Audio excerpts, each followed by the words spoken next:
Hey, everybody, how's it going? So it seems the drama between Trisha Paytas and Ethan Klein's going back at it again. I don't know. I didn't follow the original drama, really. I didn't care all that much. But I find this one to be particularly hilarious because this seems to be most of the pro-Palestinian people. This is literally why it's so hard for people to, actually genuinely support the whole Free Palestine movement.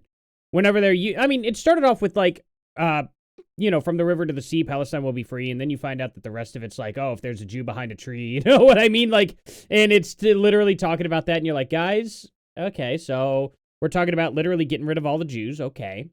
Really, really hard to get behind that one. And then we get into all the assassinations that took place, bombings that have taken place and stuff, literally having nothing to do with Israel whatsoever. And then you have the left celebrating it. And it's like, guys, already, Israel and Palestine is very nuanced in the sense of how much evidence there is out there. That Israel is in its rightful place, Palestine's in its rightful place, all that good stuff. You go back and look at any kind of documentation. Really, it leans in Palestine's favor. But, at the same time, I get it. It could all be fake, right? It could be a big cover-up. The UK government was involved in it, but they were also involved in breaking up a lot of the Middle East in general. Pakistan, all that good stuff. There's a lot of stuff.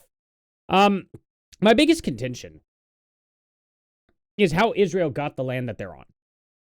There's absolutely no documentation whatsoever that Israel just showed up there and genocided everyone and took the area. But there is documentation to show that they went there and purchased the area back in the 1890s. It's interesting because here's the thing, right? So let's say that there's this area called Palestine, okay? Should be pretty simple, right? And there's other areas all around it. These would either be friends or foes to Palestine, right? So Israel comes in there and does this horrible, horrible thing in the 1890s, right? Comes in there and just takes all their land. And yet, for some reason, none of the Palestinians that exist outside of Israel, in Gaza and all that, don't say how that happened. And all the surrounding countries that would have either been allies or foes with Palestine also don't corroborate how they got it. But what we do have is them saying, hey, the British defeated the Ottoman Empire. During the Ottoman Empire collapse, the Jewish people were like, hey, we got a lot of money.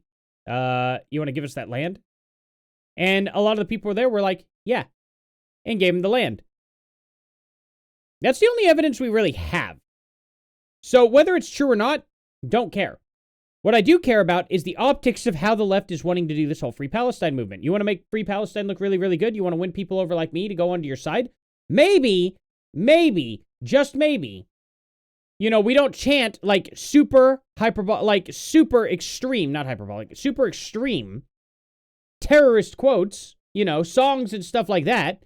Maybe we don't attack Jewish people in general that have nothing to do with Israel in other countries.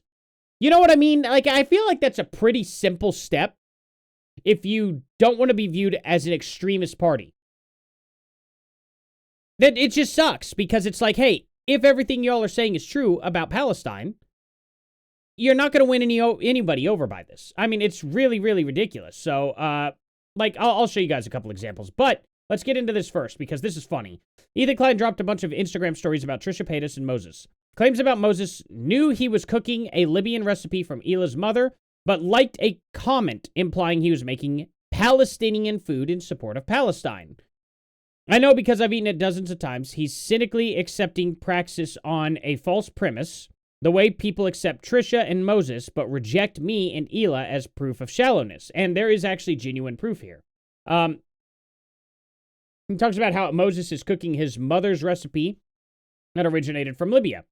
Why did they say from Hila? Like a recipe from Hila when Ethan never even suggested that. I think Eat there is doing a little bit of hallucination. Anyway, the fact that he liked this comment just proves, okay, this is the comment right down here. OMG, thank you, Moses, for making Palestinian food, especially at a time like this. Free Palestine.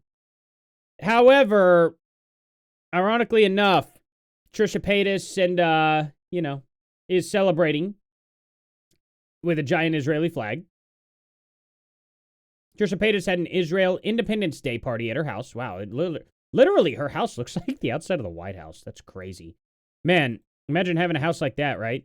I would, even if I were filthy, stinking rich, I wouldn't really want to have a house that big, to be honest. I would just genuinely want a nice 1,500 to 2,000 square foot home on like 100 acres of land. And then separately have like a 500 to 800 square foot, like just separate house to be my studio. I would just have like a pool table there, a couple arcade games, and a separate room for just me to work like this. And that would be it. I would just spend like 99% of my time probably outside. Just like I used to as a kid. That would be the ultimate dream. Just being immersed in, 100 acres of woods just so I can walk around and have a good time. Like that's literally my dream life. And I watch all these people just absolutely spend money like it's candy, you know what I mean? Like they just can't stop spending money. It's unbelievable. If I were a mega billionaire, no one would ever know. People would come over to my house and be like, "Dang, you're doing pretty good in life." But they would never actually know how good. Just wouldn't. The only thing you would see, maybe, is a guitar collection. You know what I mean? But man, I would not be spending money like that, having like fancy mansions and stuff. Just why? I don't know. Maybe it's just because I like spending time outside more than inside. But anyway, oh my God, Moses, thank you for making Palestinian food. Yeah, here it is with her Israel thing. Here's I don't know what this picture is. I don't know what. Like, is that an Israeli shirt? I can't even really see. But anyway, Israel flag, Israel cups. Oh, she bedazzled a Jew. Is that that just sounds awful, the way I said that. That's funny. Has Trish and Moses attacked him recently? If so, nice clapback, but if not, it's kind of weird. Well, it's not really that weird. You know what I mean? It's not exactly that strange. I can understand looking at this and being like, what the heck? Why are Palestinian people why are the Free Palestine people giving them a pass when they openly support Israel? When Ethan's like, we don't. You know what I mean? Like, here's the thing. Ethan Klein, and I don't agree with Ethan, like, on most issues.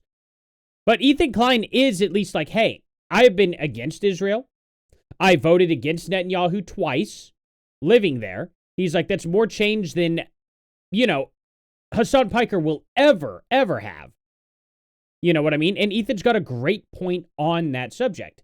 Ethan, like I said, I don't really agree with what he's doing, but at least he's sticking by his principles and doing it. He's like, hey, I went there and I voted. What can you do, Hassan? Absolutely nothing. There's nothing Hassan could do to create that much change between Israel and Palestine. But Ethan Klein has actually committed to making change there in a way that Hassan will never have any type of influence or power. So, I mean, there is something to be said about that, right? It'd be hilarious if Ethan Klein actually did turn out to vote for Netanyahu, though. It's just a lie. But no, I'd care really genuinely. Dude, there are LGBTQ people cheering on Palestine. Of course, this movement is all about virtue signaling. Well, I mean, that doesn't necessarily mean it's about virtue signaling. LGBTQ people can be. Look at the LGBTQ people for Trump. You know what I mean? That doesn't mean they're virtue signaling, right? That's a silly thing to do. But anyway, valid. The same people bashing him constantly and calling him a Zionist and all sorts of other things commonly support Trisha despite all of the stuff she's done, including supporting Israel. You know what I mean? And the thing about it is I don't necessarily care who people support. I just think if you live in America and you're too worried about literally Palestine and Israel, that you're not a serious person. You're genuinely not. The fun fact about it is look at Balochistan. I was talking about this yesterday. I brought this up like 6 months ago or so. Balochistan is a open-air prison for Pakistan, and it is literally about 10 times, if not 100 times, bigger than Gaza. And nobody cares. These are literally Muslims who have had their land stolen by Pakistan. They're very, very rich in gold and all sorts of other minerals. And the Balochistani people are not allowed to touch it. They are there to suffer. They are there to starve. While Pakistan holds it and makes them dig out the medals while Pakistan takes them. Like, nobody cares about that. Nobody cared about the invisible children when it came down to the civil war going on in the Congo.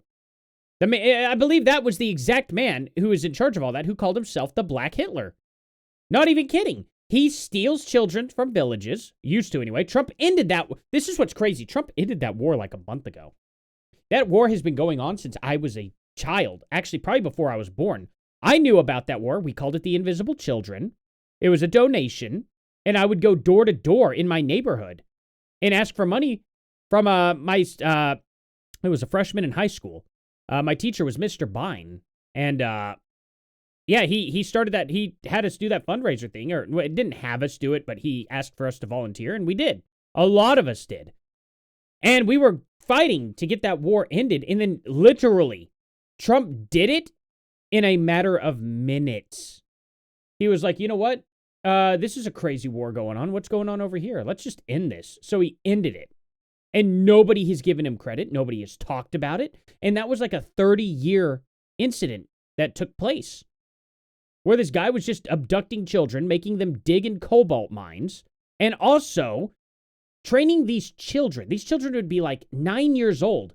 Give him an AK, and he would have the children go and raid other villages to take more children. Nobody cared about that. Nobody cared about that. And it had been going on until like, what, June this year? When did, let's see, when did Trump end Congo War? Let's see. Trump, oh, it was 35 years. Okay. Let's see. Claims Eastern Congo, among one of the ones he stopped after brokering a peace deal between Congo and Rwanda in June. Yeah, okay, it was June. Okay, yeah. But residents, conflict researchers, and others say it's just not true. It's bull. It's BS. You know? Like, absolute BS. They just don't want to acknowledge it at all. But this is all they've ever really talked about it, and that's what's kind of frustrating about it in general. But, was it the... Let me see. Was it Eastern... let's see. Was it him? The hidden Holocaust in the Congo that killed millions. I'm pretty sure this is the guy that called himself the Black Hitler. And I mean, this is just crazy, crazy, crazy stuff. And nobody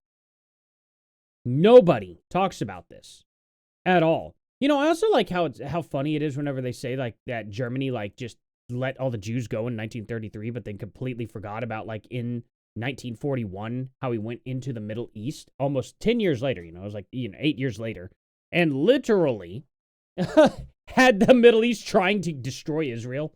People don't bring that part up either. But anyway, so I wanted to bring this up. There are two parts I want to kind of bring up that I'll probably do in the live stream later today. TikTok is now being run by Oracle. Their CEO is born in Israel. Turns out he wasn't. He was born in New York City, but whatever. And their CTO, Larry Ellison, is a Zionist Jew. Uninstall TikTok. It's Jewish spyware. But it actually turns out to not be true. He was born in New York.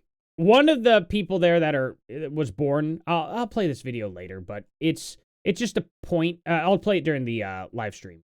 So it's just one of those things that they just lied about this completely. Oracle is not Israel. Oracle has no ties to Israel other than I think a higher up worker may be from Israel, but it's not the CEO or the CTO. So just doing a little basic research on that, figured that out. And Trump, I'm going to go over this later in the live stream too, guys. You won't want to miss it. Trump drops a message directed at Hamas saying if they don't agree to his Gaza deal by Sunday 6 p.m., all hell will break loose like no one has seen before. I am asking that all innocent Palestinians immediately leave. There will be peace in the Middle East one way or the other. Okay? We're going to read this whole thing. Hamas has been ruthless and a violent threat for many years in the Middle East. They have killed and made lives unbearably miserable, culminating with the October 7th massacre in Israel. Babies, women, children, and old people, and many young men and women, boys and girls, getting ready to celebrate their future lives together. As retribution for the October 7th attack on civilization, more than 25,000 Hamas soldiers have already been killed. Most of the rest surrounded and militarily trapped, just waiting for me to give the word go, for their lives to be quickly extinguished. As for the rest, we know where you are, or who you are and where you are, and you will be hunted down and ended. I am asking that all innocent Palestinians immediately leave the area of potentially great future death for safer parts of Gaza. Everyone will be cared for by those who are willing to help. Fortunately for Hamas, however, they will be given one last chance. Great, powerful, and very rich nations of the Middle East and surrounding areas beyond together will be united, and surrounded areas beyond, together with the United States of America, have agreed with Israel on to peace after 3,000 years in the Middle East. This deal also spares the lives of all remaining Hamas fighters. The details of the document are known to the world, and it's a great one for all. We will have peace in the Middle East one way or the other. The violence and bloodshed will stop.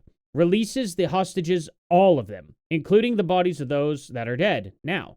An agreement must be reached with Hamas by Sunday evening at 6 p.m. Washington, D.C. time. Every country has signed on. If this last chance agreement is not reached, all hell, like no one has ever seen before, will break out against Hamas. There will be peace in the Middle East one way or the other. Thank you for your attention to this matter. President Donald J. Trump.